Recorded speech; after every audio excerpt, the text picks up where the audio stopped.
Bonjour et bienvenue sur JurassicPark.fr, vous écoutez notre deuxième podcast, un podcast un peu particulier, plus court, sans invité, et qui va plus ou moins nous servir de roue de secours pour remplacer celui qu'on a enregistré il y a 2 semaines et qui a un peu foiré. Je suis avec Thomas et Fabien. Bonjour à tous. Bonjour. Salut, est-ce que vous voulez nous expliquer le problème qu'on a eu ? Oui, donc en gros le projet c'était donc de faire un podcast un peu différent du premier, donc qui était surtout concentré sur le projet Jurassic Park 4 et donc tout le développement qu'il y avait autour. On avait voulu en faire un peu spécial donc sur le tournage et le développement du Jurassic Park 3, donc comme on le sait tous c'est un film un peu particulier dans la saga, considéré comme étant le moins bon, et donc on trouvait intéressant d'expliquer un peu tout le processus qui avait amené au fait que ce film est un peu décevant. Donc on a fait un petit podcast qui a bien duré en tout à peu près, je sais pas, 1h30, 2 heures. Ouais, 2 heures même carrément, ouais. On a bien dit du mal du film. Ouais, voilà. Et en fait, il s'est avéré que en fait, il y a eu des petits soucis techniques. Au niveau du son, c'était pas GG, c'est pas génial. Donc, puis aussi un peu des problèmes au niveau de l'organisation du podcast en lui-même, c'est-à-dire on se coupait un peu la parole les uns les autres, c'était pas génial. Donc au niveau écoute, c'était pas terrible. Donc on a un peu dans l'urgence, on s'est dit qu'est-ce qu'on fait. Bon, on va quand même essayer de proposer quelque chose pour les gens du site et les gens qui suivent un peu toute l'actualité Jurassic Park, tout ça, qui aiment bien cette saga. Donc on s'est dit on peut pas leur livrer ça comme ça, donc on va faire autre chose, et on en est venu au podcast d'aujourd'hui qui va donc un peu traiter de Jurassic World encore une fois en fait. Bah, c'est directement la suite du premier en fait. Voilà, on va dire le podcast 1.5. Voilà. Et donc pour pas non plus rester uniquement sur Jurassic World, on s'est dit que vu que c'est la fin d'année avec les fêtes qui vont bientôt arriver, on va aussi essayer de faire une petite discussion en fin de podcast sur nos souvenirs de Noël, souvenirs d'enfance par rapport à Jurassic Park. Donc voilà, un petit bonus quoi. Et on va aussi en profiter pour quand même remercier les auditeurs du premier podcast en fait, parce qu'on l'a déjà fait dans l'ancien podcast, on va le refaire puisqu'on le réactualise. Donc merci à tous les gens qui ont écouté le podcast, ça fait donc plaisir, même si on fait pas une course à la vue ou quoi que ce soit, ça fait toujours plaisir de voir que Jurassic Park intéresse des gens et que ça vous a fait plaisir de nous entendre discuter là-dessus. Voilà. Et du coup, même chose, on redit merci à William qui était là la première fois et qu'on avait oublié de remercier. Oui. Et on vous envoie vers sa chaîne YouTube. Donc vous tapez JP4WM sur YouTube et vous trouverez ses fan-films, en lien avec Jurassic Park et Uncharted en particulier. Voilà. Ok. Bon je crois qu'on va pouvoir partir. Ça roule. Donc on attaque tout de suite avec la première grosse news qui était parue genre 2 jours après l'enregistrement du premier podcast. On avait eu un peu les boules sur ce coup-là, ouais. Qui était l'annonce du titre du film, donc qui sera Jurassic World. On s'était un peu planté sur toutes nos prévisions. Mais c'est pas grave, ça peut être bien quand même. Jurassic World, qu'est-ce que vous en pensez ? Moi je commence. Jurassic World. Alors moi ce que j'en pense du titre, au début c'était bizarre en fait, c'était assez bizarre parce qu'on est tellement habitué en fait au titre Jurassic Park que associer Jurassic à autre chose que Park, c'était étrange. Puis au final, avec le temps maintenant on s'y est habitué. Mais ouais, on peut aussi voir ça comme une espèce de contraction symbolique entre les deux titres des romans de Michael Crichton là, Jurassic Park et The Lost World. D'ailleurs, on avait fait remarquer... Qui avait déjà été utilisé dans un bouquin qui reliait les 2 romans. Ouais, voilà, c'était le recueil des romans qui s'appelait Jurassic World. Donc ouais, pour un hommage à Crichton en plus, l'auteur, pour ceux qui savent pas, donc qui est quand même décédé, c'est sympathique, je trouve. Donc voilà, ça suggère aussi quand même l'idée de la rumeur, donc on avait un nouveau parc, oui, qui peut-être éventuellement s'appellerait maintenant Jurassic World et plus Jurassic Park, quoi. Une espèce de version très moderne de ce qu'on a essayé de nous montrer il y a 20 ans maintenant. D'ailleurs, la dernière fois, on avait dit que si Jurassic Park était rouvert par Biosyn, ils auraient des soucis pour l'appeler Jurassic Park et il faudrait qu'ils trouvent un autre nom. Et du coup, ça colle un peu avec cette idée-là. Alors je sais pas si Biosyn sera derrière, mais du coup, il y a plus de problème de copyright. En parlant de Biosyn, c'est rigolo ça, parce que justement, on en parlait en préparation d'un article que j'arrivais pas à retrouver. Mais il y a eu un dossier qui parlait de certains détails du synopsis dont on parlera après. Mais il faisait mention justement de l'histoire de Biosyn qui aurait plus ou moins récupéré ce que InGen avait raté avec Jurassic Park pour en faire un parc opérationnel. Donc qui sait, pourquoi pas. Ça c'est de la rumeur, mais c'était intéressant à souligner. Ouais, c'est ce que beaucoup de gens pensent sur Twitter ou sur les sites américains. Pour eux, si le parc rouvre, c'est pas par InGen, c'est par Biosyn. C'est pas forcément bête. De toute façon, InGen n'existe plus. Oui, donc parce que InGen, pour moi, a fait faillite. Vu les 2 fiascos de suite, c'est difficile de... Je vois pas comment l'entreprise aurait pu s'en sortir après, quoi. Surtout avec tous les procès et tout. Ouais, puis il y a eu San Diego, donc là je pense que c'était le point final, tout ça, quoi. Après, comme on le disait la dernière fois, Biosyn, c'est peut-être pas très parlant pour le grand public, surtout que ça a jamais été évoqué, le nom n'a jamais été évoqué dans les films. Ouais, c'est vrai, ouais. Moi je vois pas trop l'intérêt, mais après on se dit que, enfin, c'est peut-être aussi une peur que j'ai pour Jurassic World, c'est que ça fasse un peu du fanservice, hommage, vraiment pour les gens qui connaissent, il y a grande chance que ça tombe un peu là-dedans. Trevorrow a l'air quand même beaucoup là-dedans, enfin dans donc c'est possible que ils sortent beaucoup d'éléments des bouquins qui n'ont pas été exploités, toujours aussi pour cette idée de d'hommage à Crichton, donc sortir tous les éléments du livre, peut-être un peu trop même limite, et c'est possible que Biosyn sorte sans que le public, le grand public comprennent pourquoi, mais que ce soit un peu de la avec les fans, quoi. Du fan service, voilà, ouais. Après, pour sortir un nom d'une nouvelle société, autant utiliser Biosyn qu'autre chose, quoi. Oui, c'est vrai. Donc, Et du coup, Thomas, toi, ton avis sur le titre du film? Pour moi, ça confirme qu'on aura affaire à un nouveau parc, puisqu'on va pas réutiliser le nom d'un fiasco. Donc, Jurassic World, ouais, bon, moi, ça me va bien. Moi, ouais, je pense aussi qu'on aura un nouveau parc. Après, il va falloir s'habituer à dire JW, non plus JP. Ouais, pour moi, je pense aussi que ce sera le nom d'un nouveau parc. Après, ça peut être un double sens avec le fait que les dinosaures voient un peu plus large et s'envolent vers le continent. Donc, double sens, Jurassic World, le monde des dinosaures, quoi, en gros. Peut-être pour les futures suites, JW2 et JW3. Une ouverture, ouais. Ouais, et puis comme tu dis, il y a peut-être aussi une idée de vouloir amener la franchise à une dimension plus grande aussi, mondiale, un peu, avec un sous-entendu world. Ouais, pour moi, il y a un double sens. Ouais, c'est possible, ouais. En tout cas, je pense que c'est une bonne chose qu'on ait un titre et non pas un numéro, comme c'était le cas pour Jurassic Park 3. Ouais. Je pense que c'est la preuve qu'il y a un vrai concept derrière et qu'il n'y aura pas des errements scénaristiques et des remaniements. C'est pas forcément un gage de qualité, mais au moins c'est un gage d'implication, au moins qu'ils prennent pas ça pour un... C'est un peu bête, mais ça prouve que c'est pas juste un numéro de plus pour eux, c'est comme ils essaient quand même de construire une histoire... Sur une idée. Ils ont sur une idée, voilà. Alors après, on a découvert Jurassic World, donc 2 jours après le podcast, et encore 2 jours après, on a découvert que Jurassic World était un projet qui avait déjà existé auparavant. Ouais. Qui était a priori un projet de jeu vidéo, parce qu'il y a une vidéo en image de synthèse qui est sortie. Je pense que vous l'avez tous vu, vous qui écoutez le podcast. Elle montrait des ptérodactyles qui attaquaient un groupe de surfeurs. Oui. Une vidéo un peu réaliste. Bah ça faisait très jeu vidéo. Hein. Après quand ils ont, au début tout le monde pensait que c'était pour le film, mais je vois pas comment ça peut être pour le film, parce que. Bah, une vidéo c'était censé être une vidéo de présentation à Steven Spielberg et à la production pour montrer l'idée qu'ils avaient, ce qu'ils pouvaient faire. Ouais, pour relancer la franchise en fait. C'était vraiment ça en fait, parce que c'est ce qui se fait souvent d'ailleurs à Hollywood, c'est la plupart des réalisateurs, des producteurs, ils ont autre chose à foutre en fait que d'envisager des fois eux-mêmes les concepts. Ce qui fait qu'il y a des gens qui sont plus ou moins engagés pour ça. Pour quand il y a des sagas relancées, ils bossent sur un concept qui doit être rapide, d'un peu spot publicitaire. Et quand il y a l'occasion de rencontrer les réalisateurs et les producteurs, et ben ils leur projettent ça pour essayer de redonner de l'intérêt aux productions, aux réalisateurs, de se repencher sur des sagas ou des choses comme ça, ou sur des concepts de films par exemple. Ouais. C'est possible. Ouais, ça arrive régulièrement que ça fuite. Hein. Le producteur Frank Marshall m'a confirmé lui-même sur Twitter que cette vidéo n'avait rien à voir avec la production du Jurassic World et qu'ils avaient découvert la vidéo en même temps que tout le monde, enfin pour la production actuelle en tout cas du Jurassic World, ils connaissaient. C'était vraiment, il m'a dit que c'était une pure coïncidence. Et de l'autre côté, les gens qui ont présenté cette vidéo, donc qui disent avoir travaillé sur un projet de jeu vidéo, étaient complètement étonnés de savoir que leur projet avait le même nom que le futur film. Donc après, à voir si on les croit ou pas. Et quand même la même police d'écriture. Non, le logo était différent quand même. Le logo était pas du tout le même. Ouais. Oui. Ont-ils pensé à Jurassic Park en faisant cette vidéo? Je pense que c'était dans la franchise Jurassic Park. Mais eux, ils travaillaient sur un jeu vidéo sans penser que le film aurait le même titre. A priori, c'est ça qui est dit. Un jeu vidéo qui allait être commercialisé. Qui a été abandonné depuis, en tout cas. Mais a priori, quand ils bossent sur un truc, c'est qu'ils ont l'intention que ça soit commercialisé à terme. Et là, ça n'a pas été le cas, ils disent que ça a été abandonné. De toute façon, ça restera toujours mystérieux, ces histoires. De toute façon, savoir le vrai du faux, c'est un peu compliqué. Parce qu'il y a une part de bluff, toujours, de sorte. Ouais.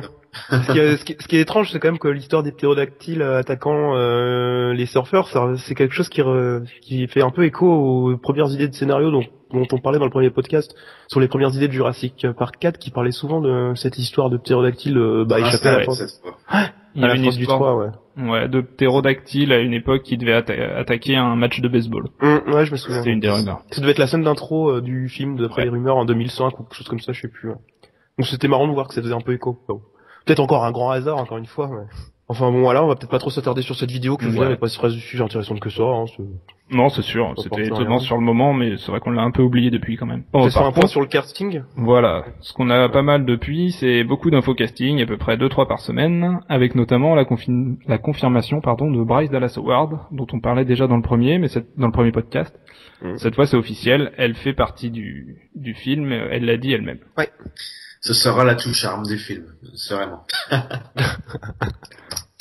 Pour l'instant, c'est vrai parce que elle avait joué dans le film de Clint Eastwood là, Au-delà. Ouais. Bon, le film n'était pas génial, mais moi j'avais remarqué son regard assez perçant. Et... ouais, c'est vrai, elle sauve un peu le truc parce que c'est vrai que le film, le film, j'ai pas trop accroché non plus. Mais c'est vrai que c'est peut-être la partie la plus intéressante en fait, on va dire. J'ai trouvé elle apportait quelque chose. Ouais, c'est vrai, ouais. Reposant, doux dans ce film. Ouais. Je sais pas, elle apporte. Moi j'aime bien cette actrice donc. Ouais, c'est un bon choix. Je suis assez content aussi. Ça change de Théa Leoni et de son hystérico-débilité de le 3 alors. C'est sûr. Et donc a priori, elle jouerait le rôle d'une scientifique qui est décrite comme brillante et corporate. Alors j'ai pas traduit corporate, mais ça se comprend aussi en français. Pas un très grand scoop tout ça. Tous les scientifiques de Jurassic Park sont toujours considérés comme brillants. Oui, c'est sûr. Il veut pas dire une scientifique bas de gamme qui a rien pigé à la paléo ou je sais pas.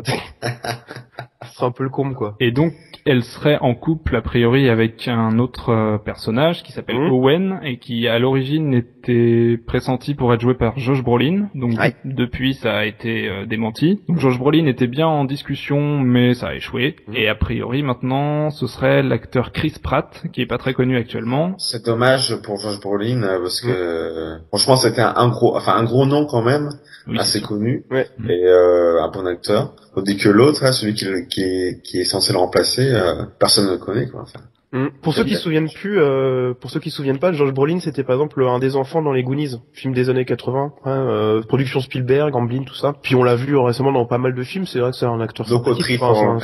Ouais, c'est un bon acteur, il a du charisme, ça c'est sûr quoi. Ouais, c'est ça. C'est ça que j'aimais chez lui. Après Chris Pratt, là, je connais pas du tout. Il lui ressemble pas du tout, il est beaucoup plus jeune et il correspond beaucoup moins à la description du rôle. Donc un certain Owen, qui serait un ancien militaire, décrit comme rugueux. Il est pas très rugueux là comparé à Brolin là, il a pas la gueule de l'emploi je trouve. Ouais, Chris Pratt, ouais. Après il a déjà joué un militaire dans Zero Dark Thirty, il faisait partie du commando qui allait chercher Ben Laden. Alors c'est pas un film qui est pas très connu, il sera dans Guardians of the Galaxy dans 2015, je sais pas si ça vous parle. Ça me dit quelque chose, ouais. En fait, c'est la deuxième, c'est la nouvelle grosse franchise Marvel. Ouais, Marvel, ouais, c'est ça, ouais. Donc, en parallèle des Avengers et qui a été introduite à la fin de Thor 2. Je sais pas si vous l'avez vu. Oui, si, je me souviens dans la scène où... Dans la scène où il est bref. Ouais, voilà. Ok. Oui. Donc voilà, Chris Pratt, un petit nouveau, a priori promis un grand avenir, mais pour l'instant on sait pas trop qui c'est, donc on sait pas trop quoi penser de son rôle dans Jurassic World. Donc et Brolin a préféré Star Wars apparemment, c'est ça? Bah c'est ce qui se dit, mais a priori beaucoup de gens essayent de se placer dans Star Wars en ce moment, donc ça veut pas pour autant dire qu'il y sera. Oui, parce qu'en ce moment, si on regarde les newscasting, c'est tout ça. On a l'impression que tout le monde se barre pour Star Wars. C'était la même chose pour comment il s'appelle déjà l'acteur de Planète des singes là, je sais David Oyelowo. Yellow, je sais jamais le dire, voilà, apparemment il y a des rumeurs qui disent qu'il refuse Jurassic Park 4 pour Star Wars. Il y a pas eu une histoire avec Idris Elba aussi là-dessus. Idris Elba, je sais pas du tout d'où ça sortait, je crois que c'est des mecs qui se sont fait un trip, on va balancer une rumeur et dès le lendemain c'était démenti par son agent, donc voilà. Je crois qu'il y a rien eu d'officiel là-dessus. Et du coup, donc Chris Pratt, s'il est pris dans le film, je sais pas si on l'a déjà dit, mais il jouerait il sera en couple avec Bryce Dallas Howard. OK, il y a un petit point de synopsis quoi. Déjà ça tournera autour d'une famille, ça va être confirmé avec ce qu'on va dire parce qu'on a eu un casting pour enfantin, on va dire. Ouais, alors on a deux enfants après qui sont toujours d'après les rumeurs sur les rôles, ce sera pas les enfants mais les neveux de Bryce Dallas Howard. Alors je sais pas d'où ça sort tout ça, c'était The Hollywood Reporter qui disait avoir appris tout ça sur les différents rôles. Je sais pas d'où ils tiennent leur info, donc comme d'habitude c'est tout ce qu'on dit c'est au conditionnel. Ouais, c'est au conditionnel, mais c'est intéressant de souligner qu'en fait, je pense que la plupart des magazines spécialisés journaux, ils en savent beaucoup plus que nous. Ils le disent juste tard, mais il y a un gros décalage, je pense, entre quand ils ont les infos et quand ils les disent. C'est exactement la même chose pour l'histoire du nouveau parc. Quand on se replonge un peu milieu de l'année, en été là à peu près, je crois que c'est quand il y a eu le report en tout cas. Ils ont attendu qu'il y ait cette info de report pour balancer plein de trucs qu'ils savaient depuis un moment en fait. Oui, c'est clair. Le jour où le report était annoncé, ils ont sorti le nom de Bryce Dallas Howard. Ça, mais on n'avait pas le droit de le dire. Maintenant que le projet est repoussé, on se permet de le sortir. Ouais, voilà. Bah, génial. J'aimerais bien en savoir autant. Ouais, bah ouais. En tout cas, on est sûr que ces deux nouveaux adolescents ne vont pas mourir dans le film. Alors ça va pas te plaire. Ah non, pas du tout, parce que souvent ils se prennent pour des héros et j'ai horreur de ça. Quand les gosses se prennent pour sont plus intelligents que les adultes, franchement, ça fait pas très réaliste. Enfin, moi, ça me plaît pas beaucoup. C'est un côté enfantin. Enfin voilà quoi. Je suis un peu déçu qu'il y a encore deux gosses. Ouais. Ah oui, mais bon, c'est un peu imprégné dans l'idée, dans la saga. C'est l'esprit de la saga, c'est l'esprit familial. Après, tonton Spielberg, c'est lui, à mon avis, qui dit on respecte ce que j'ai établi avant, je veux mes valeurs familiales. Voilà, c'est ça. On les a avec ces deux gosses. Ouais. À tous les coups, il y en a un qui va sauver les adultes. Oui, c'est pas. Ça, j'en suis quasiment sûr, ouais. On peut peut-être donner le nom des deux acteurs. Ah oui, bah oui, ça serait bien. On l'a pas dit, on en parle depuis tout à l'heure. Comme tout le monde sait, on imagine. Non, en fait, donc on a Ty Simpkins, c'est ça? Voilà. Donc qui jouerait donc jeune, le plus petit. Voilà, il a 12 ans. 12 ans, ouais. Et le deuxième, on a je sais plus l'adolescent, c'est qui déjà? Nick Robinson, ok. Donc on a vu dans Alors, pour les situer un peu tous les deux, Ty Simpkins, qui a 12 ans, il a joué dans Iron Man 3 et Insidious, donc c'était le gamin dans les deux.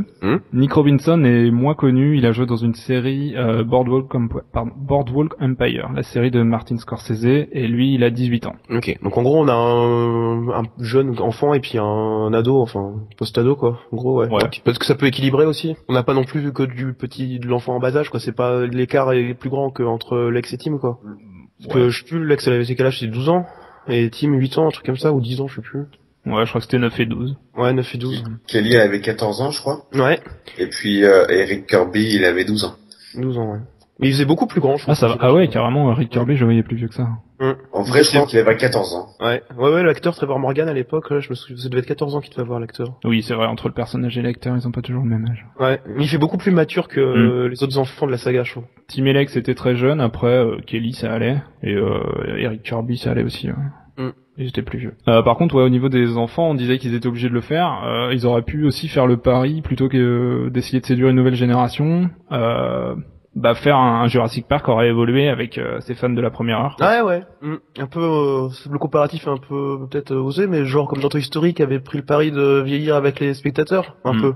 Dans l'idée, c'est vrai que c'est pas mal. J'aime bien quand les sagas font ça. C'est respectueux des gens qu'on suivi à l'origine. Ça donne une autre relation avec le film. C'est pas mal. Ouais. C'est vrai que c'est dommage. Typiquement, c'est ce que fait la saga Harry Potter et ça lui a pas coûté grand chose. Enfin, le succès est quand même là. Donc, ouais. S'ils avaient fait quelque chose avec Jurassic Park, ça aurait pu être bien. La réflexion, des producteurs, c'est que Jurassic Park 3 n'a pas été un très gros succès. Donc, il va falloir renouveler tout ça. Donc, l'apport de nouveaux acteurs, à mon avis, était déterminante. Oui, et puis ils veulent aussi un gage de sécurité, ils veulent s'accorder le moins de risques possible pour engranger un maximum d'argent, quoi, vu que ça marche, quoi. Surtout s'ils veulent lancer une nouvelle saga dans la franchise. Non, qu'ils arrêtent, hein. Moi j'aimerais bien que ce soit le dernier, hein. Franchement, c'est bon, quoi, qu'on arrête un peu, quoi. Franchement, s'il marche, je pense qu'il y aura les suites, hein. Ah, j'espère pas. Faut pas qu'ils nous fassent une fin ouverte encore, mais... Moi, ou alors s'il y a une fin ouverte, que ça soit clos un minimum, mais pas que ça soit ouvert de genre tu comprends pas la fin sans qu'il y ait une suite, quoi. Ouais, ça a jamais été le cas, hein. Les fins ont toujours été ouvertes, ils ont jamais exterminé les dinosaures, mais il y a jamais eu à suivre dans le plus prochain épisode non plus. Oui, voilà. Ça aurait pu se terminer après chaque épisode. Bah déjà après le 1, ça aurait pu se terminer très bien comme ça, hein. Ouais. OK. Que le 3, c'est un peu spécial, hein, comme fin. Ouais, ils ouvrent quand même pas mal, ouais. Alors, il y a un troisième rôle qui se détache un peu, on en avait déjà parlé la dernière fois, c'est le rôle du dresseur, de l'apprivoiseur de dinosaures, on appelait ça.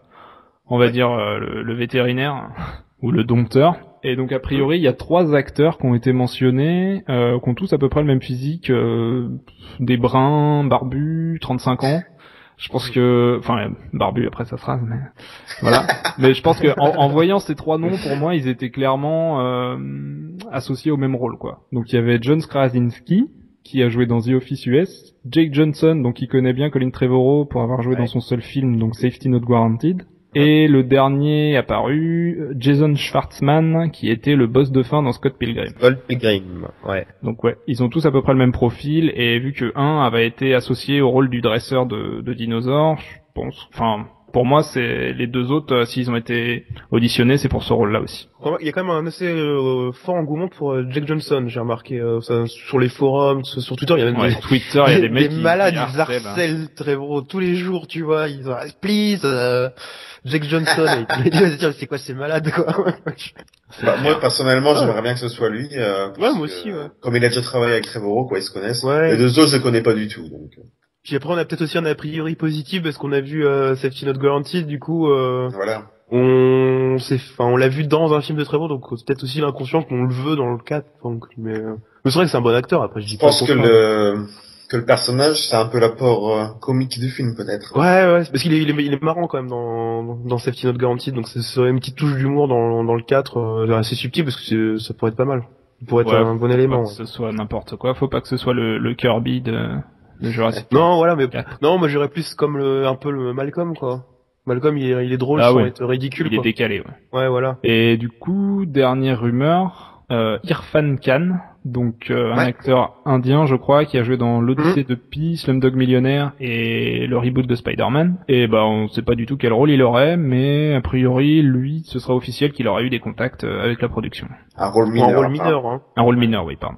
Pas très certainement scientifique, je te vois bien scientifique. Ouais, c'est vrai, ouais, moi aussi. Moi, c'est un acteur que j'aime bien, de Spider-Man, c'est compliqué de juger sa performance parce que de toute façon, j'aime pas le film, il a rien d'amazing du tout, mais ça, c'est un autre problème.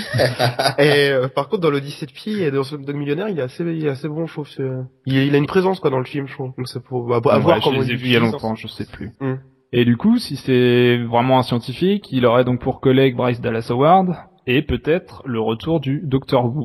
L'acteur qui interprète le Dr. Wu, donc B.D. Wong, quelqu'un lui a demandé sur Twitter ce qu'était devenu le Dr. Wu après Jurassic Park, et il a répondu en gros... qui sait Ouais, voilà, je comme ça, vas-y. Ouais. Il a dit ça, je crois, qui sait, après j'ai plus la phrase... Il a du genre dit qui sait rester à l'écoute à l'écoute, ouais. Voilà, donc teasant un peu éventuellement le retour du Dr. Who dans Jurassic World. Quand quelqu'un lui a demandé clairement est-ce que tu seras dans le prochain film, il a fait un peu de rétropédalage en disant non, j'ai jamais dit ça. Ouais. Donc on sait pas trop ce qu'il en est, mais peut-être éventuellement le retour du Dr. Who. Moi ça me plairait pas mal, c'est c'est cool. Biosine langage pour dévoiler les secrets d'Hygiene. Ouais, et puis ça serait intéressant de suivre aussi quand même ce personnage qui l'air de rien, c'est quand même le type qui, si on va suivre les bandes annonces, ça fait une des plus grosses découvertes de notre temps. Et puis qui d'un coup se retrouve à finir dans l'anonymat à cause d'un échec et personne ne sait ce qu'il a fait en fait, quoi, quasiment, quoi.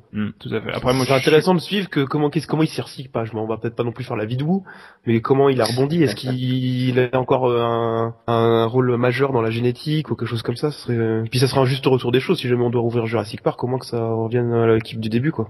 Ouais, moi je suis pas fan de Biocide et de l'histoire de l'espionnage industriel, mais ouais, ce sera un bon moyen de faire un lien avec les précédents films sans non plus ramener un des rôles principaux qui a plus vraiment grand chose à faire là. Là, ce sera un moyen plus subtil d'être dans la continuité. Biosine qui aurait récupéré Wu ou un truc comme ça? Moi je préférais qu'il n'y ait pas Biosine et que ce soit toujours une Ah, ok, d'accord. Mais okay, ouais. Rien que le fait qu'il soit là, après, ça assure un minimum de continuité, donc c'est pas mal. Je vois pas comment InGen aurait pu revenir, honnêtement. Enfin, je vois pas comment remplacer InGen dans l'histoire de ce nouveau parc, vu ce qui s'est passé auparavant, quoi. Ouais, mais on en a discuté l'autre fois, mais dans ce cas-là, vu ce qui s'est passé auparavant, comment ils peuvent obtenir la permission d'ouvrir un nouveau parc? Mais on va pas refaire le débat. Ouais, pardon. Qui sait, peut-être Tim. On n'a pas de nouvelles d'ailleurs de Mazzello, il en parle plus de tout ça. Non, par contre, la grande nouvelle qu'il avait eue et qu'on s'était tous fait des films, c'est qu'il va revenir dans Jurassic Park. En fait, non, c'est qu'il avait eu le feu vert pour réaliser son premier film. Donc il fait ses débuts en tant que réalisateur en ce moment. Bon, à mon avis, c'est mort. Ouais, je pense aussi. Ou un petit caméo pourri, mais il aura pas un rôle important. Par contre, il faudra pas abuser sur les caméos, parce que... Pour l'instant, il y a rien à part Wu, on n'a pas... Ah, on a oublié d'en parler. Ouais, vas-y, j'allais le faire. Oui. Non, vas-y, pardon. De Goldblum. Ouais, c'était pas ça, mais vas-y. C'était pas ça? Oui, il y a quelque temps, il y a eu une interview de Jeff Goldblum et c'était un peu ambigu, ses réponses. Ça laissait supposer qu'éventuellement il pourrait faire une petite apparition dans Jurassic World, en fait. Il y avait rien de plus, quoi. Ouais, c'est un peu ce qu'ils disent tous depuis 10 ans, en fait. Ouais. Alors moi je voulais dire un caméo qu'on est sûr de pas avoir, du coup c'est Vince Vaughn qui ne reviendra pas dans son rôle de Nick Van Owen. On s'en inquiétait pas trop, mais il a jugé utile de nous le dire, donc Vince Vaughn n'en fera pas partie. Moi, j'en avais rien à foutre, personnellement. Déjà, il disparaît à la fin du Monde Perdu, je sais pas ce qu'il fait, donc apparemment, ça l'intéresse pas trop d'être impliqué dans oui, c'est vrai, ces affaires, quoi.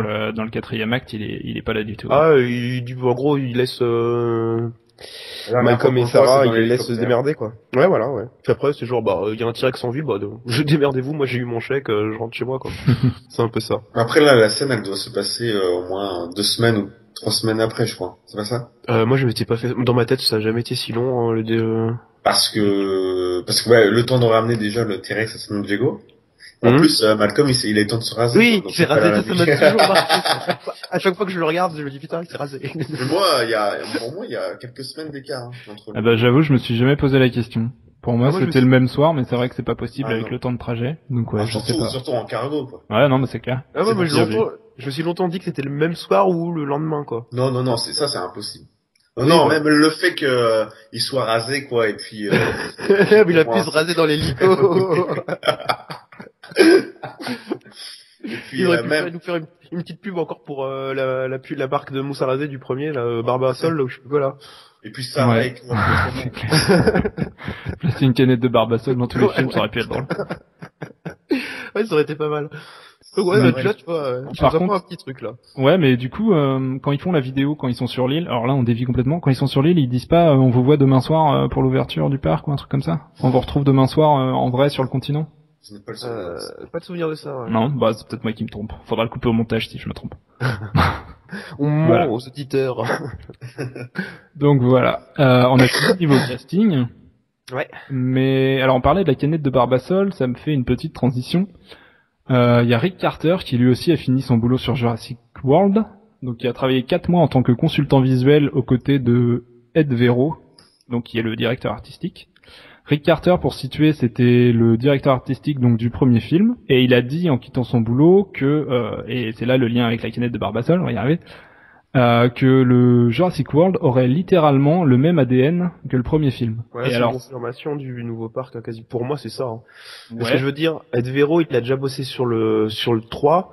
Sur le 3, ils ont pas demandé l'avis de Rick Carter, tu vois. Alors que pour le 4e, c'est Ed Vero qui est donc le principal, mais ils ont quand même demandé l'avis de Rick Carter. Donc c'est forcément que c'est pour les designs des architectures du premier film. Voilà, il travaillait en tant que consultant visuel et donc il y a de grandes chances que ce soit pour reproduire des décors de... Ah ouais, non, c'est clair et net, c'est ça. Puis sachant qu'on suppose que c'est sur Nublar en plus, donc c'est net, c'est clair et net, c'est ça. Après, faut pas reproduire les bâtiments tels quels, hein, c'est ça que j'ai du mal à comprendre. C'est ce qu'on avait dit l'autre fois, mais ils peuvent être en ruine, laissés d'un côté et avoir des nouveaux bâtiments fonctionnels ailleurs. Ça serait pas mal d'ailleurs. Ouais. Genre un petit musée. Hein. Après la visite des dinosaures, on fait visiter les ruines du premier parc qu'a foiré. Alors le squelette de bras que vous voyez ici, c'était John Arnold. Là, le squelette dans les fourrés, c'est Muldoon, là. On l'avait abandonné comme une vieille merde. C'est clair. C'était même pas inquiété de ce qui devenait. Ouais, ça pourrait être pas mal. Voilà. Et du coup, ouais, au niveau du quand il dit le film aura littéralement le même ADN que le premier, est-ce que vous avez pas eu un tilt avec la canette de Barbasol? Ce qui est hautement improbable 20 ans après d'avoir récupéré l'ADN, mais c'est littéralement le même ADN qui m'intrigue. Ah non, moi j'ai pas eu cette idée. Parce que littéralement le même ADN, c'est une nouvelle mode à Hollywood depuis Prometheus. J'ai l'impression d'entendre tout le temps ce truc. Quand Ridley Scott arrêtait pas de dire, elle sera l'ADN alien sans être alien. Tout ça, donc j'ai surtout pensé à ça. Je me suis dit putain, c'est la mode à Hollywood. Ils arrêtent pas de parler des. Non, j'ai pas fait le lien avec la barbe seulement. Je pense pas qu'on va en entendre parler de cette bombe. Je crois que c'est fini tout ça. Moi, je pense aussi. Ouais, je pense aussi. Hein, mais déjà, c'est improbable. Je vois pas comment ils pourraient récupérer 20 ans après ce qu'il y a dedans, sachant qu'il y avait 36 heures de réfrigérant. Oui. Mais voilà, l'expression m'avait intrigué. Mais j'ai surtout... le même ADN, c'est peut-être un parc sur un même design plutôt. Ouais, mais en même parler d'ADN du Jurassic Park... Moi, je pense que c'est plutôt l'esprit. Ouais, l'esprit. Mais justement, l'esprit, ça marchait dans ce que Fabien disait au niveau d'Alien... C'était dans l'esprit d'Alien, mais quand tu parles d'ADN et de Jurassic Park, il y a vraiment une histoire d'ADN dans Jurassic Park, donc ça aurait pu avoir un autre sens plus terre à terre. Dans Alien aussi, en quelque sorte, on parle un peu d'ADN, hein, non? Ouais, je sais pas, je suis moins expert en Alien. Notamment dans Alien Résurrection, là. Ah oui, c'est vrai. Tout à fait. Ouais, moi je pense que c'était justement un jeu de mots, utiliser le mot ADN avec cette histoire, ça marchait bien, donc il s'est dit, je vais utiliser ce mot-là. J'ai plus vu comme ça. Une espèce de tournure poétique. Oui, c'est possible aussi, ouais. Mais en tout cas, ouais, il y a des grandes chances que son boulot, c'était de recréer les décors de premier. Soit c'est les ruines, soit c'est un nouveau parc qui s'inspire grandement du premier Jurassic Park, mais il y a un parc dans les histoires, c'est sûr. Qu'il soit détruit ou opérationnel, en tout cas. Il y a plus de chances qu'il soit opérationnel. Et qu'il marche depuis longtemps. Ouais. D'ailleurs, ça rapporte 5 millions de spectateurs par an, je crois. Ah, c'est plus que ça, je crois. 10 millions, je crois. 10 millions. Dans le synopsis qu'ils avaient balancé, c'était 10, je crois. À vérifier. De toute façon, c'est pas grave. On est pas à 5 millions près. Ça marche bien, c'est à dire. Et d'ailleurs, de ce dont on parle, ça peut être confirmé il y a un tweet récent, là. Il y a un jour, là, d'ailleurs. Hier, quand on enregistre le podcast, c'était hier pour nous. Trevorrow donc a tweeté en réponse à une question si quelqu'un lui demandait en gros j'entends souvent parler de Jurassic World comme étant un reboot, est-ce que c'est un reboot ou pas?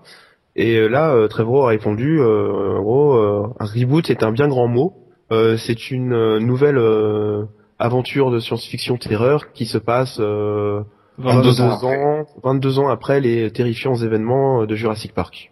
Donc le fait de dire reboot c'est un bien grand mot, moi j'ai tout de suite pensé que c'était à demi-mot avoué que c'était un autre parc en fait. Ouais, ça pue un peu quand même. Si c'était vraiment pas un reboot, il aurait dit non, c'est pas un reboot, il aurait pas joué comme ça. Mais c'est un reboot caché en fait, c'est la mode de façon Hollywood de ne pas annuler ce qui s'est passé dans les épisodes précédents franchise par exemple. Mais de pas en tenir pour relancer la franchise, on fait plus ou moins la même chose quoi. Mais le fait qu'il précise bien les 22 ans, il est bien précis, je trouve que ça montre bien quand même qu'on reste quand même dans la même timeline, quoi. C'est le même ligne de temps. C'est-à-dire que c'est bien 22 ans après ce qu'il y a eu dans Jurassic Park. Ce qu'il y a eu en 93 a existé, quoi. Ah oui, tout à fait. Tant mieux pour moi, parce qu'un reboot total, oui. Non, puis si c'était un reboot total, il y aurait pas le même logo déjà sur l'affiche, quoi. Donc c'était pas possible, quoi. Donc c'est mi-suite, mi-reboot. Ça me convient. Ah, mais non, moi je pense que c'est juste une suite et que, en fait, le reboot, c'est juste parce qu'ils avouent quand même qu'ils gardent la même idée que le premier d'un parc à dinosaures. Bah voilà, ils tiennent pas trop compte des 3 premiers épisodes. Enfin, ce sera la suite si tu veux, mais sans trop s'embêter avec toutes les conséquences des premiers épisodes. Bah, j'aimerais bien qu'ils s'en embêtent un peu quand même, au moins dans le début, à expliquer ce qui s'est passé, parce que si on nous montre directement un parc opérationnel et puis que tout ce qu'il y a eu sur Sorna, tout ça, on s'en fout, ça me perturbera un peu. Hein. Il faut des explications. Hein. Bah ouais, un minimum quoi. Donc à voir. Après, c'est facilement explicable. Hein. La part du gain et des dinos, on va pas laisser des dinos aux sauvages. Ouais, mais ouais. Au moins qu'ils prennent 5 minutes pour l'expliquer, quoi. Qu'ils annoncent pas ça comme si c'est quelque chose de normal qu'il y a un parc d'ouvert, quoi. Ça va être balancé en une réplique. Ouais, peut-être. Peut-être qu'ils vont nous faire mariner 10 minutes de film, on va dire, mais ils vont nous expliquer un jour pourquoi ça marche, tu vois. Puis il y a une petite phrase à la con balancée au bout de 30 minutes. Non, faut qu'ils expliquent. Sinon, ça va pas le faire. Ah, donc aussi, on a eu un tweet de, je sais plus, c'est une sénatrice, c'est ça? Une sénatrice. C'est la sénatrice d'Hawaï, de l'État d'Hawaï.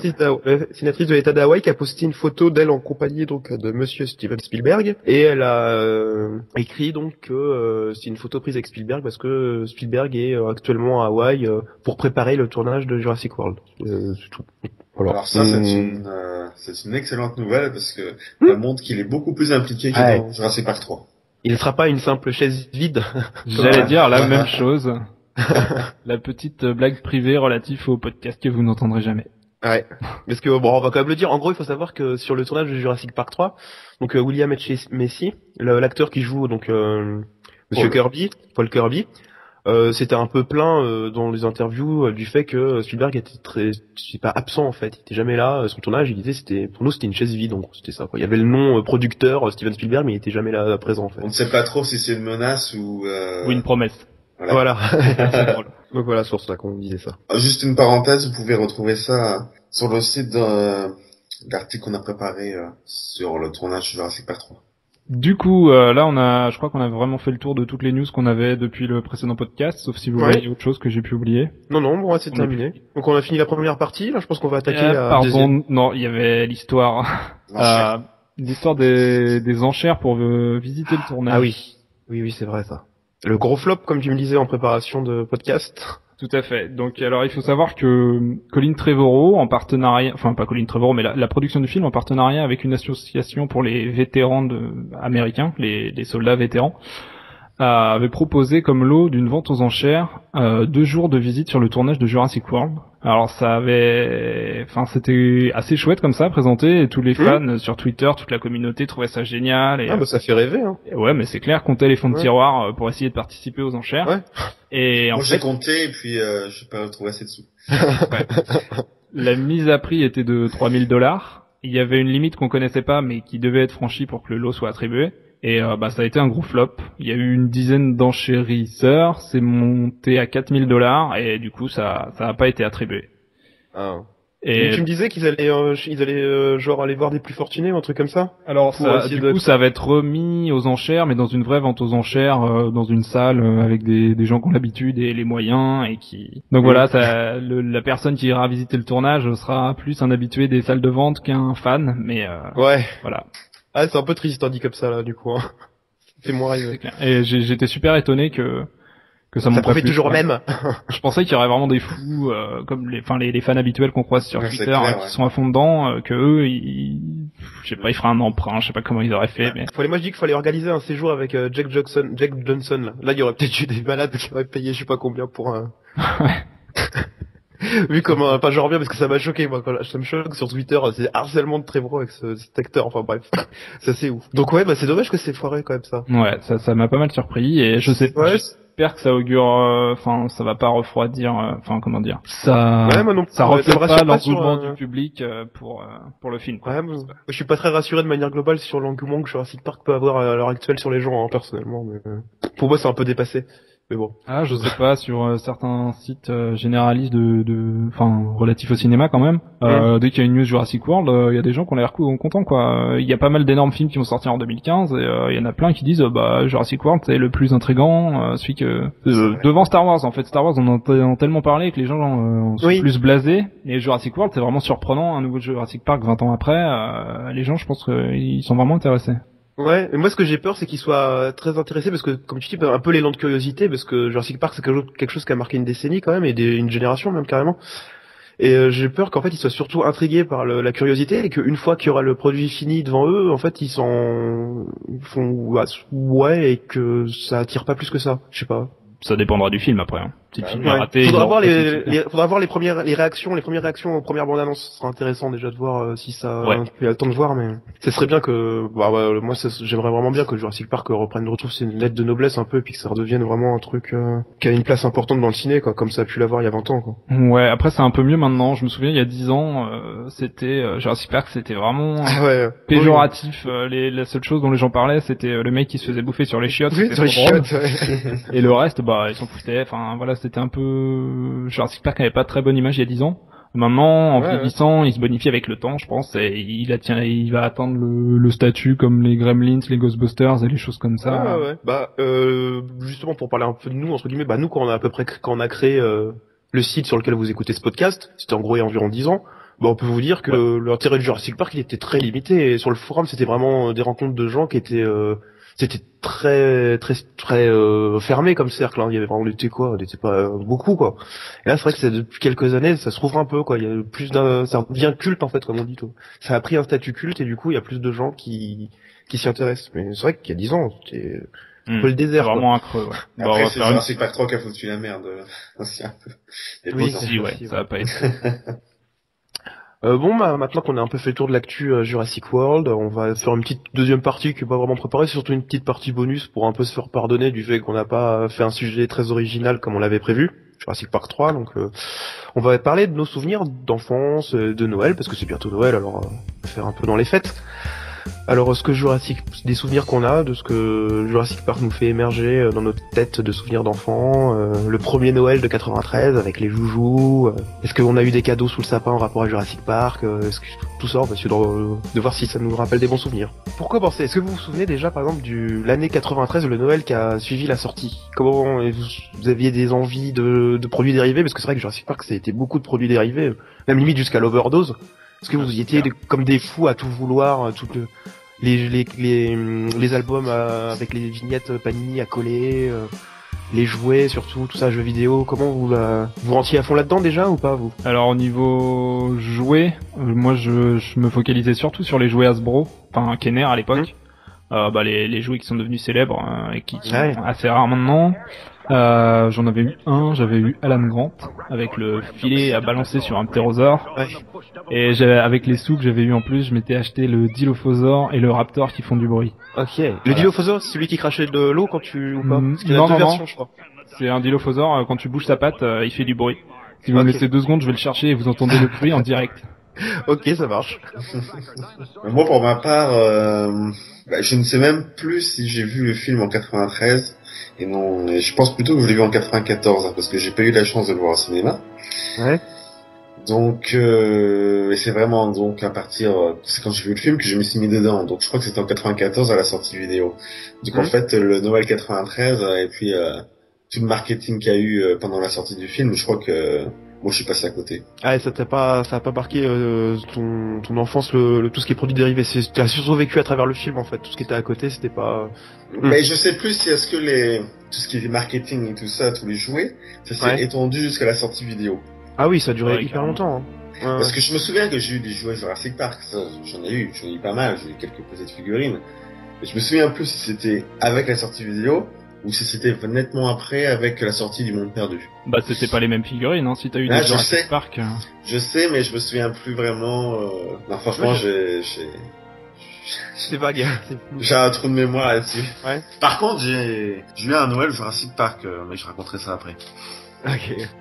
Parce que niveau marketing, j'ai même des souvenirs avant la sortie du film. Je sais pas comment je peux me souvenir de ça, parce que j'étais quand même petit, mais faut croire que ça m'a marqué beaucoup, quoi.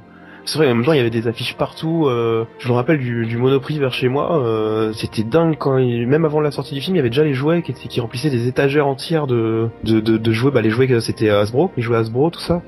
C'était vraiment fou. J'avais déjà vu l'engouement du truc avant que ça sorte. Je m'en souviens de ça. Et après, quand c'est sorti en octobre. Donc le Noël qui a suivi, je crois que j'ai rien eu de partie. J'ai eu des dinosaures et tout ça, mais je crois que j'ai même pas pu avoir j'avais demandé, je pense, le genre tyrannosaure, tout ça, le jouet. Et j'ai même pas pu les avoir parce que c'était en rupture de stock. Je me souviens, mes parents qui m'avaient consolé un peu après. Désolé, il n'y en avait plus dans le magasin. Fallait attendre je sais plus combien de temps avant d'en avoir. Mais c'était fou, hein. Tout c'était dévalisé, les magasins à l'époque. Tout ce qui était Jurassic Park, c'était. C'était comme les jouets Star Wars à l'époque en 77 où tu trouvais pas les jouets en magasin. Par contre, tu trouvais une carte que tu recevais à Noël qui te disait dans 2 mois t'auras tes jouets. Jurassic Park, on n'était pas rendu à ce niveau-là, mais au niveau rupture de stock, c'était un peu ça aussi. Mais la JP Mania, c'était fou. Moi, j'ai jamais revu un engouement comme ça pour un film depuis ça. Hein. Jamais réarrivé, c'était complètement dingue. Il y avait les abat-jours Jurassic Park même dans les supermarchés, il y avait tout. Je me rappelle aussi de la bande-annonce qui passait en boucle dans mon Monoprix encore une fois. Qui est sur les télés, qui t'a passé en boucle la bande-annonce du film, quoi. C'était dingue. Le livre mis en avant partout, les jeux vidéo sur Super NES, Mega Drive et tout ça. Mega Drive, ouais, je l'ai vu. Ouais. Pareil, ça aussi, il y a eu des ruptures à fond, hein, sur ça. C'était fou. Les jeux vidéo, je me souviens plus trop. Je sais juste que j'ai eu plus tard celui sur Mega Drive, mais sur le moment, je me souviens plus trop. Il était mieux, le Jurassic Park Mega Drive. On fera un podcast sur tout ce qui est jeux vidéo, mais moi, je crois que je préfère celui sur Mega Drive que le Super NES, qui est une vue de dessus un peu bizarre. Il est dur aussi, Mais tous les jeux Jurassic Park étaient durs, c'était un truc commun qu'ils avaient, c'était assez difficile. Il y a le joueur du grenier a fait une vidéo spéciale Jurassic Park, si vous voulez aller voir. Pas mal fait, ouais. Du coup, chose première, chose due, je vous présente mon Raptor. Ah. et mon Dilophosaure. Enfin, oui, c'est enchanté. On retrouve les sons du film, là, y a pas à dire, hein, c'est... Ouais. Vous avez entendu, au moins? Des trucs qui font du bruit, moi. Oui, on entend bien. Et d'ailleurs, un truc intéressant, il y avait souvent des critiques qui ont été faites sur les jouets de Jurassic Park première génération. C'est vrai que les cris, c'est pas les cris du film en fait, du tout. C'est parce que même les couleurs et tout ça, les jouets ont été faits hyper tôt dans la production du film en fait, quoi. Ah bah, donc, du coup, il y avait quasiment pas de matos pour bosser. Je pense qu'ils ont dû travailler avec les croquis qui ont été faits par le designer des dinosaures de Jurassic Park. Là, c'est, je sais plus, Mark quelque chose là. Mark Crash, un truc comme ça. En fait, c'est surtout que tous les gens qui avaient un partenariat tous ceux qui détenaient la licence Jurassic Park pouvaient tout montrer sauf les dinosaures réalistes. Il y a un dossier un peu là-dessus sur le merchandising sur le site, pardon. Et ouais, ils avaient pas le droit de montrer les dinosaures parce que fallait vraiment que les gens aient la surprise en arrivant. C'était la surprise. Oui. D'où le McDo sur les gobelets McDonald's, c'était tous des dessins de scènes reproduites de Jurassic Park. Tout à fait, ouais. Ouais, t'avais la scène du tricé, mais c'était pas la vraie scène, c'était dessiné. C'est fou, ça. Ouais, c'est vrai, je m'en souviens maintenant. Ouais, bah c'est vrai. Puis ouais, l'engouement pour ce truc de cacher, c'était un impératif de marketing à l'époque, c'était surtout ne pas montrer les dinosaures. Ouais, et il y a des marques qui ont rompu leur partenariat à cause de ça, parce qu'ils disaient bon, on a payé 25 millions de dollars, on a quand même le droit de montrer tout ce qu'on veut. Et non, Universal a été inflexible, on montrait pas les dinosaures en dehors du film. Ça explique que c'est un peu, on s'écarte un peu du sujet, mais je sais que Spielberg refusait par exemple tout journaliste sur le tournage et toute photo prise hors de tout ce qui était making of ou l'équipe promotionnelle pour pas que les dinosaures robotiques, par exemple genre les animatroniques, soient montrés sous un angle qui convenait pas, parce que c'est vrai qu'une photo qui aurait été prise à l'époque du tournage et puis montrée dans la presse sous un mauvais angle, on aurait dit c'est une marionnette en plastique, ça se voit, ça va être nul. Et il voulait vraiment éviter à tout prix qu'on ait un avant-goût des dinos avant de les découvrir à l'écran, parce que c'était aussi un peu le principe du film, c'était vraiment la surprise, on vous montre des vrais dinos, donc tout était basé là-dessus, sur la révolution technique quoi. Donc c'est marrant de voir qu'ils l'ont aussi utilisé pour le merchandising au point qu'on vous avez même pas le droit de montrer un vrai visuel des dinosaures qu'on aurait dans le film. Ce qui après était ce qui était plus le cas pour les 2 et 3 où on a eu des dinosaures qui ressemblaient un peu plus à ce qu'on voyait dans le film quand même pour les jouets. Bah ils jouaient plus sur l'effet de surprise, ouais. Personnellement, j'ai pas trop le souvenir de dinosaures vraiment fidèles au film, même pour les suites. Velociraptor du 3, le mâle ressemble pas mal. Avec les petites sauf qu'il est rouge un peu, mais il ressemble assez, et puis il a le même cri que dans les films là, le cri du raptor de la saga quoi. Alors que pour les jouets du premier, c'est pas du tout les mêmes cris, hein. Le tyrannosaure il fait un grognement bizarre. Les jouets de toute façon c'est pas le point fort de Jurassic Park, j'ai toujours trouvé que vu la licence que c'est, ils auraient pu faire un effort pour faire des belles figurines, faire des beaux jouets, et globalement c'est assez décevant. C'est vraiment décevant, les gammes qu'ils ont fait de jouer, c'est des trucs ouais, mais ils sont quand même devenus super collectors ces jouets, hein. À l'époque, oui, ils sont devenus. Bah, comme tout, en fait, avec l'âge, sur une grosse licence, je veux dire, ils auraient fait des caca avec un petit logo JP dessus. 20 ans après, forcément, avec le statut culte qu'a le film, ça a pris de la valeur. Il y a eu d'autres produits, donc, dont on n'a plus rien à faire, maintenant, quoi. Je sais pas, je prends au hasard, une parure de couette Jurassic Park, maintenant j'en veux plus. Par contre, si je tombe sur un jouet pas cher, je pense que je le prendrais. Ouais, mais est-ce que c'est pas le statut que tous les jouets de saga ou de franchise ont? Je pense un peu, c'est un peu le principe d'avoir une petite boîte, la jolie boîte avec le petit plastique, de garder ta figurine sous blister et tout ça, c'est un peu un truc de collectionneur de jouets. De tout temps, ça existait ça, enfin de tout temps, depuis que le merchandising est développé. Ouais, voilà, c'est surtout de la collection. Ouais, je pense que c'est ça. En fait, c'est peut-être parce que c'est la seule collection potable en fait qu'on a. Peut-être pour ça qu'elle a un statut culte, mais c'est pas la qualité des figurines. Moi, je trouve moisi. C'est des jouets, hein, c'est pas des figurines. Ouais, c'est des jouets. Mais même, il y a des jouets qui sont plus jolis que ça. Sur le dinosaure, il y a eu plein de jouets qui ont été faits qui étaient beaucoup plus classe que ceux de Jurassic Park. Moi, je suis un peu amer par rapport à ça, parce que je dis quand même que c'est une licence, surtout qui aurait pu faire des belles choses, quoi. Des beaux jouets, et même pas, quoi. Parce que je parle pas des personnages qui sont ridicules, c'est quoi, ces types-là? Je regarde, ça a rien à voir, en plus. Ouais, Nedry, la figurine de Nedry, elle est géniale. Nedry qui est plus ou moins quelqu'un en bon point, on va dire, là, je sais pas, il ressemble pas du tout. Et Alan Grant, il ressemble souvent à un Rambo. Ouais, Alan Grant, il a des gros muscles, des trucs, ouais, là, avec tous les petits accessoires. Des flingues et tout. Ouais, les gros flingues et tout ça. Mais ça, c'était, même dans les jeux vidéo aussi. Dans le film, il y a aucune arme, et dès que Alan Grant a une arme, il sait même pas s'en servir, il a même pas foutu de tir à travers une vitre. Et par contre, dans le film, dans les jeux, il est toujours armé de gros flingues. C'est assez rigolo, ça. Parce que c'est vrai qu'on voit jamais de flingue dans Jurassic Park, quoi. Quand on compare à ce qui est montré dans les jeux, où t'as l'impression, même quelqu'un qui connaît pas Jurassic Park, j'ai déjà parlé à des amis, ça arrive, il y en a qui connaissent pas trop Jurassic Park, et dans leur tête, c'est vraiment limite un survival à coup de flingue contre des dinos, quoi. Souvent parce qu'ils ont en tête des images qu'ils ont pu voir de jeux vidéo où on voyait Grant tirer sur les dinos et tout ça. Alors c'est vrai qu'en fait, Jurassic Park, on voit rarement des gens avec des flingues. Et quand ils en ont, en principe, ça dure pas très longtemps, quoi. C'est vite réglé, quoi. Même quand ils ont des bombes incendiaires et tout, ouais. Ouais, voilà. Ils tirent du coup dans la forêt, ils se barrent, donc. Ouais, c'était marrant, l'image des personnages que véhiculaient, que ce soit les jeux vidéo ou les jouets, était assez différente de la réalité du film. Alors, c'est un peu commun à toutes les franchises adaptées en jeu ou en jouet, sauf Star Wars, mais parce que Star Wars tout est basé là-dessus, donc après l'année d'après 93, ça a été la grosse année, il y a eu la cassette, la VHS qui est sortie, ça je m'en rappelle. Ça je me souviens la première fois que j'ai vu la pub, c'était je sais plus, une pub du Club de Rosier, j'étais fou. pub que j'ai retrouvé la pub, je la mettrai dans le podcast en illustration parce que j'ai toujours pas compris le sens même actuel. Déjà quand j'étais petit, je comprenais pas cette pub. Je sais plus si vous vous souvenez, ça fait des trucs genre il faut un comparatif d'espèces pour t'amener à un vidéosaure ou un truc comme ça. Je l'ai montré, je crois, Thomas, il y a pas longtemps. C'est chelou, hein, en fait. Et que j'ai fait le comparatif avec la pub américaine. J'avais pas fait. Ah ouais, je me marquer un peu. Et ouais, et la cassette, on pourra souligner, j'ai pas les chiffres exacts, mais il me semble que Jurassic Park a été la VHS en France de l'histoire de la VHS la plus vendue, il me semble, de tout le circuit VHS qu'il y a eu. Ouais, c'est quasiment sûr. Si c'est pas la première, c'est la deuxième, mais ça a marqué quand on regarde toute la carrière qu'a eu la VHS, je crois que ça a été la plus vendue, la plus présente dans les foyers d'époque. Ce qui a été aussi toute l'histoire de la VHS. Ouais. Ce qui est pas une histoire très vieille, hein. Ça serait pas plutôt Titanic. Titanic est arrivé à la limite entre le DVD et la VHS, il me semble. 98, il y avait déjà des DVD, je suis pas certain. Mais c'est possible qu'il lui ait pris la place après, hein. Faudrait vérifier. Mais quoi qu'il en soit, de toute façon c'est pas important, on s'en fout, on va pas se batailler pour savoir qui a eu la première place, mais il a été dans les VHS la plus vendue. Les plus vendus. Ça fait partie du top.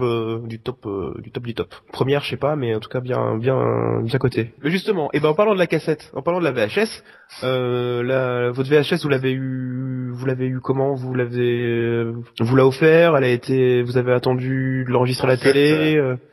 En fait, d'après mes souvenirs, je l'ai vu pour la première fois à la télé et donc je voulais enregistrer avec la télé. Alors je sais pas. Combien de temps après la sortie il est passé à la télé? Est-ce que vous avez une idée? Ça dépend. Alors Canal+, la première fois qu'il est passé à Canal, ça devait être en 95, je crois. Seulement? Non, 94. Oui, Canal+, c'était l'exclu à la base. C'était un argument de vente, c'est il passait les films genre un an après la sortie ciné. Alors c'est soit 94 ou soit 95 mais pas plus sur Canal. Et sur TF1 la première fois, je m'en souviens, ça doit être peut-être 80. Quand j'ai passé à la télé, j'étais en quelle classe? Allez-y. Parce que moi non. La première fois que je l'ai vu, je crois que je l'avais loué dans un vidéoclub en fait. Enfin, c'est mon père qui l'avait loué dans un vidéoclub. Moi j'étais à l'ouest, hein, je savais même pas que ce film existait. et c'est quand je l'ai vu en cassette louée que j'ai fait quoi. Et donc après j'ai attendu le repassage télé pour l'enregistrer. Mais j'avais été très impressionné notamment par la musique. Ouais, c'est pour ça qu'en Noël 1994, j'avais demandé à mes parents la bande originale du film. Wow. Et j'étais si inquiet de pas la voir parce que je l'avais vue au Auchan, dans mon champ local en fait, et de pas la voir que la veille de Noël, j'avais appelé Auchan et j'avais demandé alors est-ce que vous avez la bande originale de Jurassic Park? T'avais quel âge à l'époque? Non, on l'a pu. Moi, j'avais en Noël 94, donc peut-être 6-7 ans. 6-7 ans, par là. Et donc j'avais demandé, en fait, je me faisais passer pour une femme parce que j'avais une voix de femme à l'époque. Et ils m'ont dit non, on l'a plus. Ils dit même pourtant je l'avais réservé parce que je pensais que mes parents l'avaient réservé en fait. Et puis voilà, non, ils m'ont dit il l'a plus. Donc là, j'étais trop deg, j'étais trop déçu. Là. C'est pas mal ça, le type qui agresse le type du Auchan, j'ai réservé le vidéo là. C'est pas mal. T'as bien de la chance quoi, parce que moi j'ai galéré comme un blaireau pendant 10 ans pour l'avoir ce putain de VO. Ouais, et puis il y avait de Noël, donc voilà quoi, j'étais deg, et puis finalement, je l'ai bien eu à Noël. Ah bah chance. Bien joué, hein, parce que moi c'est pareil, je l'ai eu en 2002-2003 la BO de Jurassic Park. Ouais, j'ai énormément galéré pour la choper. Et d'ailleurs, j'ai encore la BO, donc à date de... Enfin, je veux dire, le CD, le boîtier que j'ai, c'est vraiment celui... Ouais. Depuis, je l'ai eu en 3 exemplaires, mais la première fois, j'avais bien galéré. Ah ouais, première BO, elle était gravée. Pas bien. Ah, j'avais pas trop d'autres moyens. J'ai fait toutes les Fnac à un moment donné. J'ai fait tous les naïvement en plus quoi. Et c'était introuvable quoi. Et à l'époque, Internet c'est pas trop développé. Je savais pas trop si on pouvait avoir confiance dans les commandes et tout. Donc non, c'était galère. Et puis après, j'ai fini par la trouver dans un petit disquaire et tout ça. Mais on était très loin de mon enfance quoi. Donc c'était vraiment... Du coup, je viens de trouver la première diffusion sur TF1. Je suis tombé sur une bande-annonce qui date de 96.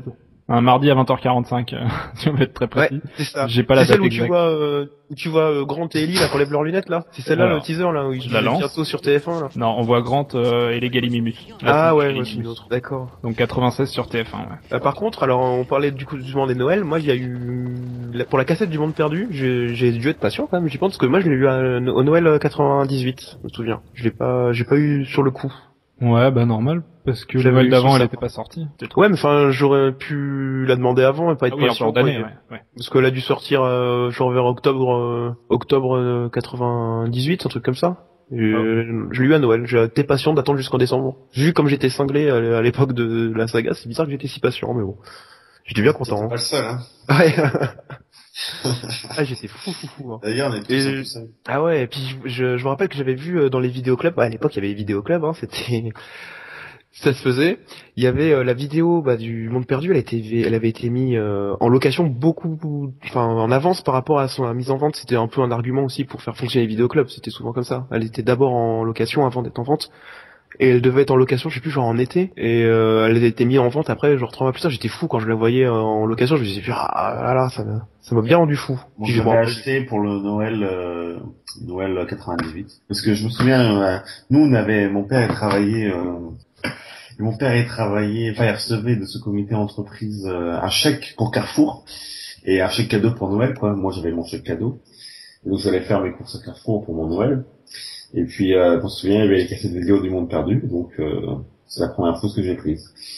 J'étais super content. Donc c'est vraiment des rares souvenirs de vrai Jurassic Park sous le sapin. C'était ma cassette du Monde Perdu. À peu près c'est seul. Après le reste j'ai eu des trucs de dino, mais c'était toujours du dérivé et pas du vrai Jurassic Park, quoi. Et juste pour revenir au niveau des cassettes vidéo, pour Jurassic Park 3, là il est sorti en février 2002, je pense, c'est ça? Ah si, oui, j'ai eu le DVD à Noël de Jurassic Park 3 aussi. Moi j'étais encore en mode vidéo. Et c'est mon premier DVD. J'attendais en fait pour Noël, moi, dans ma tête à l'époque. Et j'avais demandé à un gars de Fnac de Lille d'ailleurs, je m'en souviens, quand est-ce qu'il sortait. Et il m'a dit, il sort en février. J'étais tellement déçu que j'en ai pleuré. Ah ouais, à l'époque on avait des réactions un peu impulsives, excessives avec cette saga, ça nous a rendu un peu barjots, hein, je crois. Non mais c'est bien, ça fait des bons souvenirs. Moi ça me manque un peu tout ça, les trucs l'attente qu'on pouvait avoir, parce que maintenant avec internet il suffit de vouloir un truc, tu l'as. C'est un truc que je compense un peu maintenant. Par exemple, il y a plein de trucs que je voulais à l'époque de sortie du Jurassic Park que je pouvais pas avoir parce que voilà, j'ai raté le coche, on va dire, quoi. C'était trop tard, une fois que le produit était plus dans le commerce, tu le trouvais plus de toute façon. Et des fois moi je me fais plaisir maintenant, genre tu vas sur Price Minister, eBay et tout ça, même des trucs que je sais qui sont pourris, et je les commande et je les prends, quoi. Je me dis je l'ai pas eu à l'époque, maintenant je le veux. Par exemple, il y a un bouquin tout pourri Jurassic Park, le guide, je crois. C'est un livre que franchement c'est moisi, c'est un truc pour enfants de 6 ans, hein. Et je l'ai vu sur Price Minister et je me suis dit petit je le voulais et je l'ai pas eu parce qu'il était plus en vente après. Je le prends et puis je fais beaucoup de trucs comme ça. Dès que je vois un machin, je le prends. C'est un peu magique ça maintenant, hein, de se dire qu'on peut à peu près tous avoir sur une saga, sur des films, des objets qu'on a loupés ou pas. C'est la magie d'internet un peu pour ça. Ouais, c'est clair. Ouais, ça fait bizarre. Des trucs que je pensais que je reverrais jamais, par exemple la novélisation de Jurassic Park que j'avais paumé, je me suis dit c'est foutu, je le retrouverai jamais. Puis internet est arrivé et puis en 2.2 je trouvais ça à 2 € sur internet, quoi. Le bouquin de Crichton? Non, la novélisation du 1. Ah oui, d'accord. C'est comme ce qu'il y a eu chez Pocket pour le 2 et le 3, où en fait c'est le scénario. Ouais, c'est le scénario remanié un peu, ouais. C'est pas mal ce bouquin d'ailleurs, parce qu'à la fin t'as les interviews de Crichton, de Spielberg, t'as des fiches d'Ino. C'est sympathique, quoi, ce truc. Moi, une époque, je galérais beaucoup à trouver les comics. Depuis, je les ai trouvés et j'aurais préféré pas les lire. T'as aussi du mauvais, le fait de pouvoir tout trouver, le pire. Parce que, le comics, c'est vraiment le comics, c'est pourri, hein. C'est pas, on avait déjà parlé dans le précédent podcast, ouais. Mais... Après, l'adaptation du film en comics, c'est pas mal. Elle repart d'une ancienne version du scénario, donc il y a quelques trucs qui diffèrent, quelques trucs en plus. On a notamment l'explication de la maladie du Triceratops. Par contre, après, les comics dérivés qui te racontent la suite de Jurassic Park, mais c'est une horreur absolue, quoi. Ouais. Et on parlera même pas de Redemption et compagnie, là. Ça, c'est... Ouais. Avec ces trucs avec Tim qui veut faire un nouveau parc au Texas, comme on avait dit. On vous conseille pas. Si jamais pour Noël vous voulez faire des cadeaux Jurassic Park ou quoi que ce soit, achetez pas les comics, hein, c'est nul à chier. C'est peut-être ça Jurassic World. Ouais. Et du coup, ouais, tiens, si on devait donner des conseils de cadeaux Jurassic Park 20 ans après, pour le Noël à venir. Alors moi, le premier cadeau que je conseillerais, un cadeau qui coûte très cher aujourd'hui, mais c'est le coffret Gold Jurassic Park perdu. Voleur d'idées. Désolé. Moi, j'avais commandé par internet il y a 5-6 ans. Hein. Je l'avais payé 40 €. Maintenant, on peut le trouver à 20 €, mais genre il y a pas les DVD dedans, mais tu le trouves à 20 €. T'as genre les BO, c'est tout, et puis les deux trucs de pellicule. Franchement, ça c'était du coffret quand même. Bah c'est le gros coffret mythique. Hein. Pour ceux qui voient pas, c'est une énorme boîte de 40 cm sur 40 de large sur 25 de haut, on va dire, avec toute brillante, la tête du T-Rex qui s'ouvre en deux. À l'intérieur, il y a les 2 DVD, les 2 CD, des photos de production et c'est vraiment magnifique, posé sur votre étagère. C'est vraiment le coffret qu'il faut avoir. Les 2 premiers films. Ils ont fait à peu près la même chose pour Jurassic Park 3 pour compléter, mais en coffret individuel. C'est l'édition au box set. Je sais pas si vous voyez. Ouais, le truc gris, ouais. Ouais, et bah c'est le même contenu en gros, hein. Mais plus. Ouais, mais on en sait pas. Ouais, mais bon, je l'ai quand même. Donc pour compléter, ceux qui veulent pour compléter le coffret Gold, vous pouvez vous acheter le coffret box set Jurassic Park 3. Moi, je le conseille aussi. C'est un joli coffret, c'est vrai. Mais après, au niveau du contenu, il y a rien d'extraordinaire. Il y a une non, mais à l'époque, moi, j'étais fou. J'ai couru après pendant 6 mois à travers les boutiques de CD, parce que j'avais pas encore Internet à l'époque. Ouais. On se souvient, t'avais raconté ton Odyssée sur le forum, le premier forum, il y a 10 ans à peu près. Toute ton Odyssée pour arriver à chauffer ce coffret. Ouais, t'avais galéré, ouais. Mais c'était pas évident, hein, avec c'est vrai que sur Internet et tout. Tu l'as acheté en France? Ouais, en France, dans une boutique, ouais. Parce que moi, il vient d'Australie, mais voilà. Et c'est un zone 1 ou zone 2? Parce que je sais que le zone 1, il y a plus de trucs dedans, je crois. Il y en a un où les BO, elles sont... J'avais vraiment déballé les DVD, en fait. Il y a un coffret de je sais plus quelle zone, les BO, en fait, la couverture, c'est les mêmes pochettes que les DVD. C'est pas les CD normaux. Bah moi, c'est la version française, elle est limitée à 1500 exemplaires. Et dedans, j'ai les 2 DVD, les 2 CD, des photos du film et des morceaux de la pellicule. Enfin, d'une pellicule. C'est des beaux objets, globalement. Ouais, bah oui, on en fait plus les comme ça. Ah non. Mais surtout pas avec le coffret Blu-ray qui est loin d'être très classieux. Bah, le coffret Blu-ray avec la statuette, il est pas super intéressant. Il y en a des plus jolis dans des boîtes en métal. Et si j'avais su, j'aurais pris plutôt celui-là. Tiens, ça me fait penser que c'est pas la version Gold que j'ai en fait. La grosse désillusion. C'est la version Deluxe édition. Mais si, mais c'est la même chose. C'est la même chose? Gold, c'est un nom. Gold, c'est un nom pas officiel. Il y a le Silver aussi. Ah d'accord, je pensais que c'était marqué. Et d'ailleurs, j'ai la numéro 23491. Ah bah alors c'est pas une française, parce que française c'était limité à 1500. Limité à l'édition, non, elle vient d'Australie ou de Ah Nouvelle-Zélande. oui, pardon, c'est vrai. Et du coup, toi, Florian, tu conseillerais quoi, toi, pour les fêtes? C'est un cadeau en rapport à Jurassic Park? Alors j'étais en train de chercher justement parce que j'aurais bien dit le coffret Gold. Alors il y a un truc que moi je cherche, après je sais pas si ça bottera tout le monde, c'est une version collector de la VHS avec une boîte imitation fossile. C'est pas une boîte de VHS habituelle, c'est un... Ah oui, je vois. Avec un espèce de relief sur les os des dinos là, ouais. Ouais, je pense qu'elle est assez rare, après ça n'intéresse pas tout le monde, mais moi c'est un objet que j'aimerais avoir dans ma collection. Après, que tout le monde pourrait acheter à Noël et que je conseillerais, j'en sais rien. Juste pour confirmer ce que disait Fabien, en effet des bandes originales ont le même look que les DVD. Ouais. Exactement pareil. Ah bah pas moi. T'as des BO hyper collector là. C'est vrai? Bah ouais. Ah ouais. Les pochettes, c'est vrai que...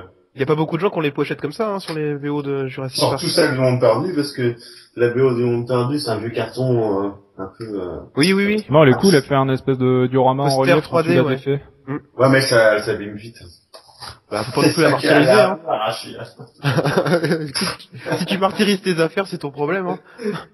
Non, c'est parce que elle a souvent été bougée, déplacée, alors bon. Et toi, Fabien, t'as donné ton conseil? Non, alors du coup, moi, ce que je conseillerais, ce serait un truc un peu plus général qui s'adresserait pas forcément aux gros fans hardcore, comme on dit, de Jurassic Park, un truc accessible et puis aussi accessible aux fans de ciné.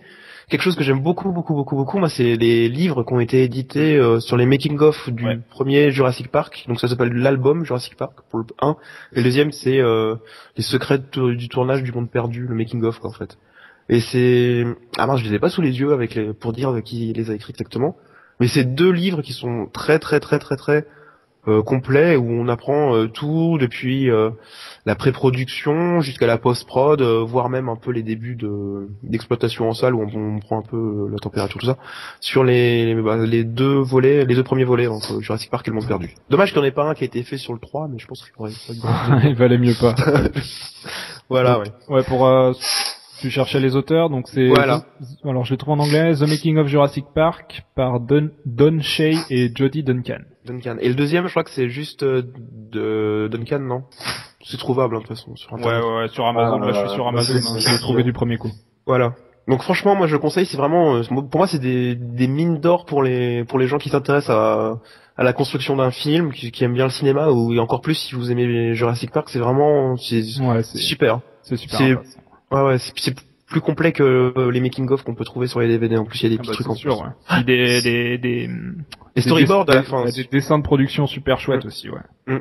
S'ils l'ont pas fait pour Jurassic Park 3, c'est vrai, c'est dommage. Moi, je l'avais recherché à l'époque, cherché à la Fnac également. Où est-ce qu'il est le making-of de Jurassic Park 3, quoi. Ouais. Bon, après, 12 ans après, quoi, je comprends pourquoi ils l'ont pas fait. Oui, tout comme le documentaire de Bouzreau fait seulement 20 minutes pour le 3, alors que c'est pas dans cette habitude de faire des making-of de 20 minutes. Quand on connaît un peu Bouzreau, pour ceux qui connaissent pas, c'est un réalisateur de making-of pour les DVD. Bon, on s'écarte un peu du sujet, mais tout ça pour dire que Jurassic Park 3 n'inspirait personne. C'est surtout, mais j'espère qu'il y en aura un pour Jurassic World. Ouais, bah oui, je pense, ouais. Ça va être le grand retour des dinosaures à des dinos, ouais. Faut anticiper sur le Noël 2016, du coup, peut-être même. Est-ce qu'il y aura, à votre avis, le même engouement au niveau jeu? Non. Pour le Noël 2015 ou pour tout Jurassic? Non, il y aura plus jamais, ça, c'est fini, ça. Le gros engouement Dino JP Mania, je pense pas.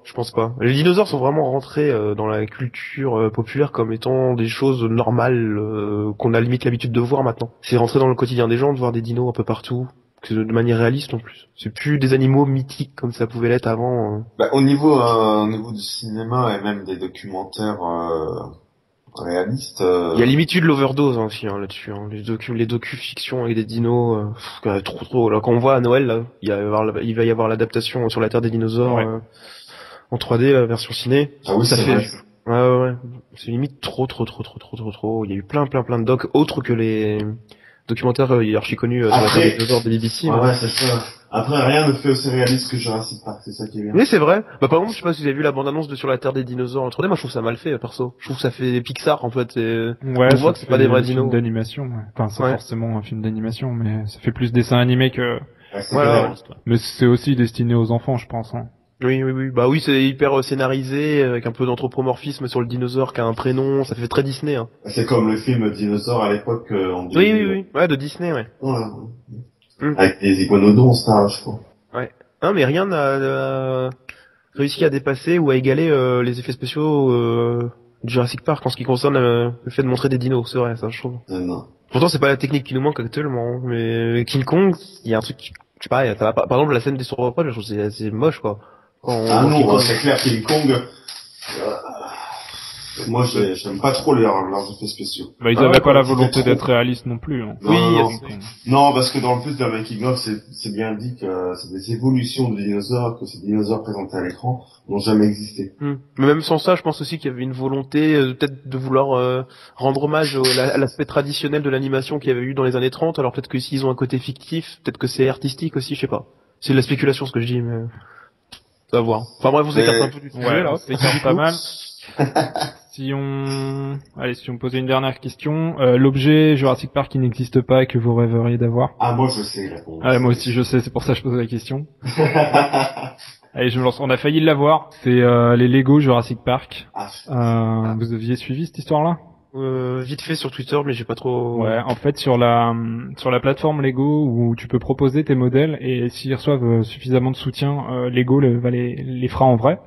Il y avait un super modèle Jurassic Park avec un T-Rex, une voiture et la porte du parc. Et il fallait que ça atteigne 10 000 soutiens. Ouais. Et, rendu à 7 000, Lego a dit on est désolé, on aurait vraiment aimé le faire, mais on n'a pas les droits. Donc même si vous arrivez à 10 000, on peut pas le faire. Les droits sur les jeux de construction appartiennent à une autre marque qui n'en fait rien, mais nous on peut pas, quoi. Oh, ça craint, ça. L'autre marque, en fait, c'est Alors je connaissais pas, ça s'appelle Créo, c'est plus ou moins comme des Lego mais en plus moche, et ça appartient à Hasbro qui détient a priori tous les droits sur les jeux, donc que ce soit de construction ou tout. Donc voilà, ils ont les droits sur les jeux de construction Lego et ils en font rien. Il y avait pas Kenner aussi qui était sur le coup sur la licence? Ben Kenner et Hasbro c'est pareil, Kenner est devenu Hasbro. Ah ok d'accord, oula, moi, je suis old school moi dans ma tête. Donc on peut juste se rabattre sur 2 ou 3 sets qui sont sortis à l'époque de Jurassic Park 3, à l'époque où les droits devaient appartenir à Lego. Et c'est des sets de la collection Lego Studio qui recréaient les tournages de scènes de films. Et du coup là il y a une scène, donc c'est la scène du spinosaure qui attaque l'avion dans l'arbre. Donc vous pouvez retrouver ça en Lego. Mais c'est a priori ce sera les seuls Lego Jurassic Park qu'on aura, sauf si... les droits sont renégociés plus tard. Et oui, si vous voulez voir ce que ça aurait donné, je pense qu'on avait fait des news là-dessus sur le site, vous allez dans les archives et vous retrouverez. C'était vraiment un chouette modèle qui avait été proposé. D'accord, ça marche. Alors Thomas, toi, objet Jurassic Park qui n'existe pas mais que tu aimerais, par exemple pour Noël là? Alors moi ça serait des véhicules miniatures vraiment très dans le détail quoi, très fidèles, en métal, bien en produit quoi. Enfin, ça, c'est un truc qui manque, je trouve. Les véhicules miniatures, que ce soit la Jeep, comment ça s'appelle déjà, la Ford Explorer, ou même les Mercedes, quoi. Ils sont jolis, les Mercedes, en plus. Hein. Bah, le Challenger, le Challenger, carrément, le véhicule. Alors ça, ils n'ont pas fait ça, des véhicules fidèles, métallisés dans le détail et tout. Je comprends pas pourquoi personne n'a fait ça, quoi. Ah, c'est sûrement une histoire de droit aussi, hein. Si c'est tout Hasbro qu'il y a dans la miniature par rapport au film, maquette, tout ça, je vois pas ce que les autres constructeurs peuvent faire. Si eux, ça les intéresse pas de faire des miniatures réalistes, bah personne le fera. Hein. Il y en a eu des véhicules miniatures, mais c'est du plastique. Oui, c'est vrai qu'ils sont pas, c'est pas génial, bah c'est des jouets, hein, en fait, tout simplement, quoi, donc, Mais là, par exemple, j'en vois une, là, de Mercedes, dans ma direction, là, dans ma vue, là. C'est la marque, c'est Snap Tight. Rien à voir avec Hasbro. Ouais, bah, t'en sais rien, hein. Moi, c'est peut-être une sous-marque ou une filiale, ou, moi, c'est pareil, pour les Lego, ça s'appelle Créo. Et, en cherchant un peu, tu te rends compte que c'est une filiale d'Hasbro. D'accord. Oui, c'est un peu comme les trucs quand tu creuses que Evian, c'est Danone et compagnie, en fait, tu vois, tout. Et Oasis, c'est Orangina. Ouais, super. Oui, vous écoutez bien un podcast sur Jurassic Park. Et du coup, toi, Fabien, avant qu'on s'éloigne encore plus. Ouais, alors, moi, pour finir, en fait, en gros, un objet que j'aimerais bien, qui n'existe pas, c'est pas très original, ce serait Jurassic Park Opération Genesis 2, peut-être. Un mieux fait, quoi. Mais l'idée, moi, pour moi, il y a rien qui m'intéresse plus que de faire un Jurassic Park, quoi. Je trouve ça trop cool, quoi, de la simulation de parc, quoi. De se prendre vraiment. Mais apparemment, il y a un projet en ce moment, là, j'ai vu, fait par des fans qui essaient de refaire un... Bah, le souci, c'est justement que c'est fait par des fans, et au moment où il sera bien avancé, ils vont se prendre un procès dans la gueule, et ça sortira pas. Ah ouais? Je pense, hein. Enfin, tous les projets, il y en a, je sais pas combien des projets comme ça, avec le moteur d'Half-Life, ou de Far Cry, ou tout. T'as plein de projets en cours de jeux vidéo Jurassic Park, donc là, c'est la première fois que ce sera un jeu de gestion. Ouais. Mais ça sort jamais pour des questions de droit et de... Ah, c'est des enfoirés. Enfin, t'as pas le droit de faire ça, quoi. Mais aussi, le commercialise pas, ça, enfin... Y a même pas le droit de ça non plus, tu vois. Sans que ça soit commercialisé, ils vont quand même faire chier. Bah, je pense, ouais. Ouais, c'est rien, ça fait chier. Parce que les premières images que j'ai vues, ça avait l'air vachement bien fait, quoi. Ouais, c'était super. T'avais la gestion de tout, ce qui était bébé dinosaure, adulte et tout, puis ça change le Jurassic Park Opération Genesis qui commence de dater maintenant quand même, hein, 10 ans, un quel, quoi. 10 ans, ouais. C'était en 2003. Hein. Puis qui était pas très poussé, hein. Tu faisais vite le tour. Hein. Ouais, tu classais vite. Ouais, c'est dommage. Certainement le jeu Jurassic Park le plus facile, d'ailleurs. Mais c'est pas grave, dans quelques années, on aura Jurassic World Opération Genesis. Avec un bassin pour le reptile marin et tout ça. D'ailleurs, je sais pas si tu avais déjà épluché les fichiers du jeu.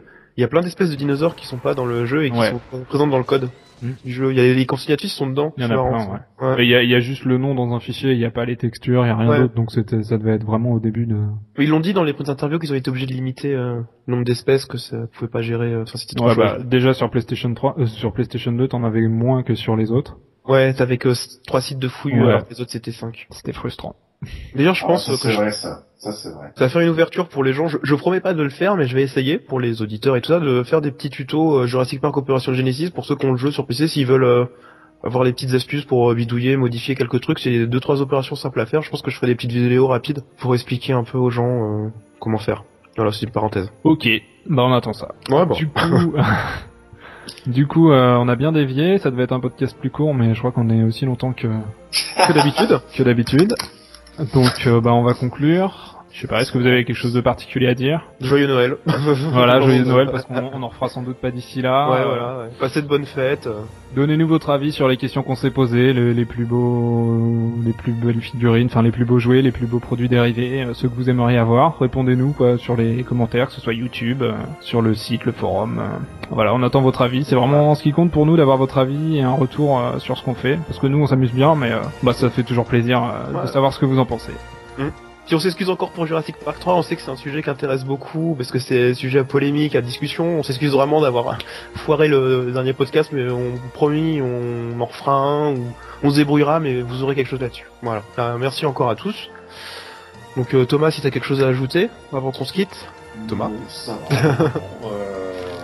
Joyeux Noël aussi à tous, et puis joyeux Noël et bonne fête de fin d'année. Voilà. Allez, salut. Salut.